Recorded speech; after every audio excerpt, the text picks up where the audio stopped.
Salut Internet. Aujourd'hui, on va parler cadeaux, mais attention, hein, pas bouquet de fleurs ou collier de pâtes, plutôt portrait intime, tapis assez dégueulasse. Vous allez voir, c'est spécial. Mais avant ça, laissez-moi vous parler de notre sponsor du jour, CyberGhost, un des leaders mondiaux dans le game du VPN avec plus de 36 millions d'utilisateurs. Et c'est pas le seul chiffre dingue. CyberGhost, c'est 7200 serveurs dans 90 pays. C'est plus de 12 000 utilisateurs qui lui ont attribué 5 étoiles sur Trustpilot. Et concrètement, qu'est-ce que c'est? C'est un service qui te permet plein de choses différentes. Comme par exemple masquer ton adresse IP, crypter ta connexion, te protéger des sites malveillants quand tu utilises des Wi-Fi publics, ou encore ça te permet d'accéder à des sites ou à du contenu parfois inaccessible depuis la France. Et crois-moi, ça peut être bien pratique. Enfin bon, c'est ultra bien conçu, tu peux connecter jusqu'à 7 appareils sur un seul compte. Donc le partage avec la famille, les amis, tout ça, c'est possible. T'as aussi un support client dispo 24/24, 7 jours sur 7 en français. Le service, il existe pour Windows, iOS, Android et plein d'autres. Et en plus, en ce moment, l'offre est assez folle, 84% de réduction. On parle de 1,95€ par mois, plus 4 mois supplémentaires gratuits et 45 jours de garantie de remboursement, donc c'est totalement sans risque. Enfin bref, moi je serais vous, j'irai quand même tester. Je vous mets un lien en description. Merci beaucoup à CyberGhost en tout cas de sponsoriser cet épisode, et justement, je pense qu'il est temps de démarrer. C'est parti. On va commencer par un cadeau un petit peu... Ouh là là là là. Un diplomate chinois qui aurait donné des portraits intimes de lui-même aux diplomates étrangers au 19e siècle. Je vous explique. Nous sommes en juillet 1842. La fin de la première guerre de l'opium est en train d'être négociée entre le Royaume-Uni et la Chine. L'empereur Dao Guang envoie son diplomate Qi Ying pour s'occuper du traité de paix qui sera signé le 29 août suivant. Et c'est à partir de là que l'histoire des portraits intimes commence. Déjà, il faut savoir une chose. En Chine, avant que les Européens débarquent, offrir son portrait à quelqu'un, c'était uniquement dans le cercle familial. On donne pas son portrait à des inconnus. Mais quand les Européens arrivent avec leur manie de donner leur portrait en signe d'amitié et de loyauté, eh ben ça surprend un petit peu. En même temps, je comprends, je veux dire, si Fabien du jour au lendemain me donne un portrait de lui en me disant « un symbole de notre amitié », j'avoue, je vais pas trop comprendre. Est-ce que vous sentez venir la bonne odeur d'information déformée? Quand je vous dis portrait intime, généralement, vous pensez à ça. Alors que non, pas du tout. En 1842, pour les Chinois, portrait intime, c'est ça. En fait, c'est juste que le portrait montre la personne dans une position relaxante, sans fioritures, dans un endroit du quotidien. Genre, lui, clairement, c'est pas un portrait intime. Donc oui, il est vrai que Qi Ying, représentant de l'empereur Dao Guang, a bien donné des portraits de lui à ses collègues anglais, américains et français. Mais évidemment, c'était pas un portrait dans une position indécente, ou bien il faisait l'hélico palmier, pas du tout. Il était juste en vêtements d'intérieur. Ou alors, le portrait était en version miniature, la petite taille de l'image la rendant personnelle et privée. C'est quand même dingue comment la traduction d'une langue à l'autre peut considérablement changer une histoire, vous trouvez pas ?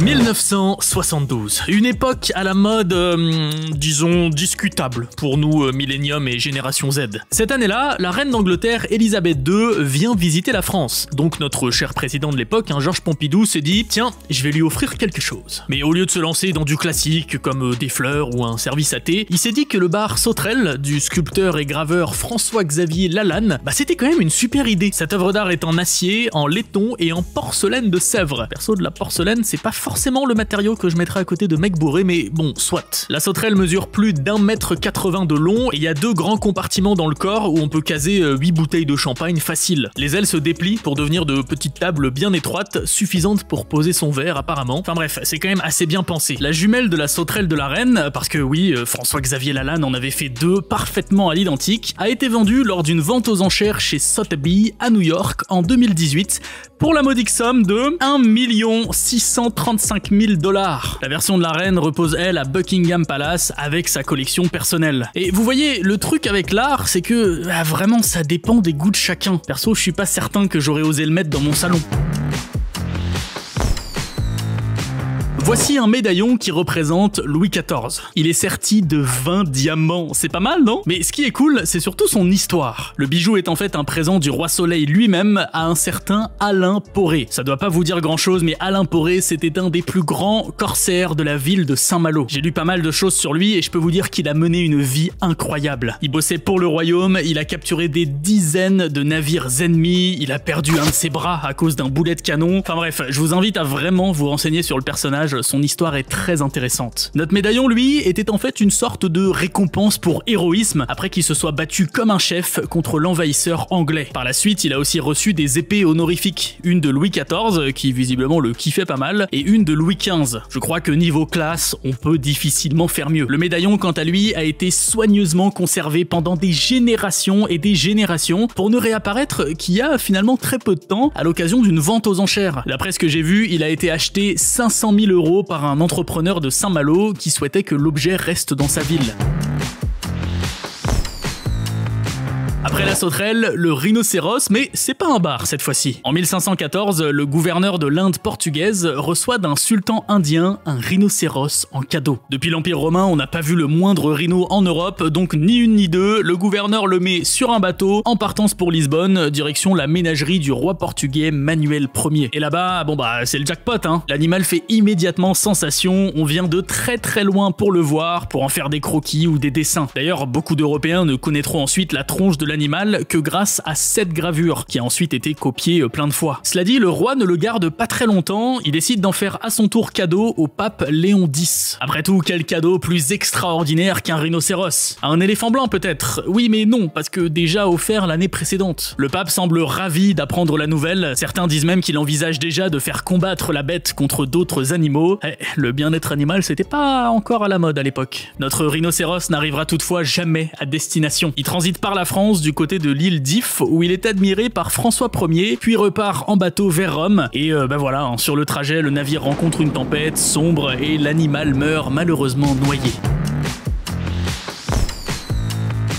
La Seconde Guerre mondiale a commencé il y a moins d'1 an quand l'Allemagne envahit la Hollande. Ni une ni deux, la famille royale se réfugie en Angleterre pour y installer un gouvernement provisoire. Un mois plus tard, la princesse Juliana, fille de la reine des Pays-Bas, part au Canada avec ses enfants. Lorsqu'elle tombe enceinte de son 3e enfant en 1942, elle et sa famille sont un petit peu inquiets. Un enfant royal ne peut pas avoir de double nationalité s'il veut être affilié au trône. Alors, pour que la petite Marguerite soit une princesse des Pays-Bas, le gouvernement canadien a fait un geste beaucoup trop sympa. Il déclare que la chambre de la princesse Juliana dans la maternité de l'hôpital d'Ottawa est extraterritoriale, et ainsi la petite fille n'hérite que de la nationalité de sa maman hollandaise. Pour remercier le Canada de ce geste et de son hospitalité pendant 5 longues années et de l'aide apportée en Europe pendant la guerre, la princesse Juliana leur offre 100 000 bulbes de tulipes en 1945. Et puis l'année suivante, tout en leur envoyant plus de 20 000 bulbes, elle leur promet 10 000 nouveaux bulbes chaque année. Et croyez-le ou non, la tradition est toujours d'actualité.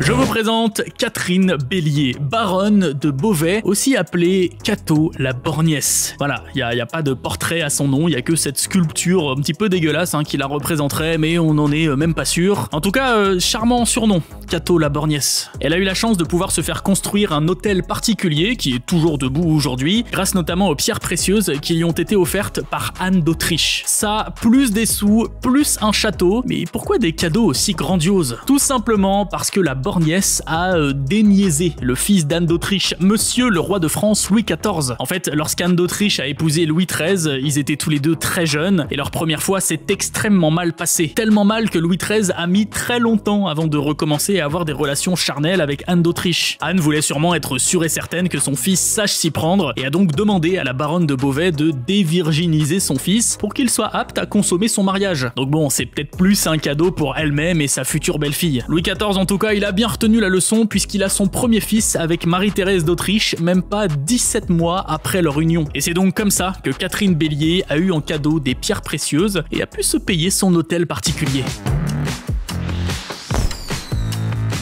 Les présidents américains reçoivent tout le temps des cadeaux. Genre vraiment, c'est tout le temps leur anniversaire. Obama a reçu entre autres un infuseur à thé en forme de pingouin du sultan du Brunei, ou bien une assurance australienne le protégeant d'attaques de crocodiles. Kennedy s'est vu offrir un noyau de pêche sculpté à son effigie. Bush père a reçu un dragon de Komodo vivant, et Trump a lui reçu de la part du pape une encyclique, une lettre en gros, qui demande au gouvernement du monde entier de faire un truc pour le changement climatique.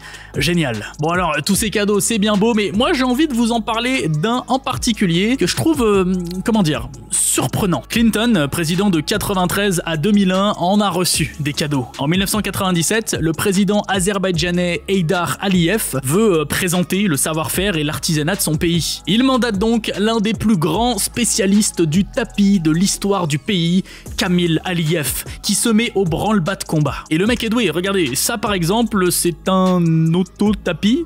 Comment on dit un auto-portrait sur un tapis d'ailleurs? Kamil réalise le design d'un tapis unique où les portraits de Bill et Hilary se retrouveraient enlacés dans un cœur. Je voulais retranscrire leur vie, tel un unique battement de cœur, a-t-il dit. Pendant qu'il préparait le design, 12 jeunes femmes sont H24 sur l'œuvre, dont la réalisation durera 10 semaines. Et tout ça pour ce truc. Ouais, non mais je vous jure, on dirait un fake, tellement c'est moche. Je suis désolé, d'habitude je donne pas mon avis, mais là faut être honnête, c'est quand même pas très joli, non? Quand j'ai appris l'existence de certains de ces cadeaux, je me suis dit que c'était tellement insolite que ça vous plairait forcément. Encore un grand merci à notre sponsor du jour, Cyberghost. Je vous le rappelle quand même, en ce moment, on parle de 84% de réduction, 1,95€ par mois, 4 mois supplémentaires gratuits. Enfin bon, vous trouverez évidemment tous les liens en description. Moi, je vous dis à très vite pour de nouvelles aventures. Salut Internet.